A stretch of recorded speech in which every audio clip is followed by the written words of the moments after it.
Hi friends, నేను మీ సాగర్ని. ప్రస్తుతం GK and current అఫైర్స్లో భాగంగా అత్యంత రద్దీ ఎయిర్పోర్టుగా దుబాయ్.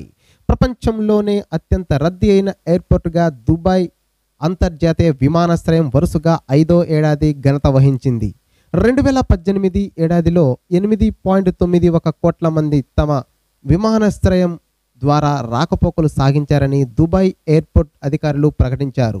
2014 నుంచి ప్రతి ఏడాది ప్రపంచంలో అత్యంత రద్దీ అయిన విమానాశ్రయంగా దుబాయ్ ఎయిర్పోర్టు రికార్డులకు ఎక్కుతుంది.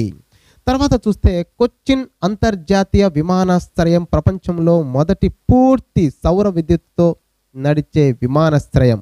2018లో ఛాంపియన్ ఆఫ్ ది ఎర్త్ పురస్కారాలు అందుకున్న వాటిలో కొచ్చిన్ విమానాశ్రయం కూడా ఒకటి. ఇంకా చూస్తే దేశంలో 100వ విమానాశ్రయం పాక్యాంగ్. సిక్కింలో ప్రారంభించిన మొట్టమొదటి విమానాశ్రయం పాక్యాంగ్ దేశంలో 100వ విమానాశ్రయం కావడం, ఇది దేశంలో ఎత్తైన విమానాశ్రయాలలో ఒకటి కావడం విశేషం. ఈ వీడియో మీకు నచ్చినట్లయితే ఇలాంటి వీడియోల కోసం డిస్క్రిప్షన్లో మా యొక్క వాట్సాప్ లింకులు, అనగా మీ జిల్లాకు సంబంధించిన వాట్సాప్లో మీరు కూడా ఉండొచ్చు.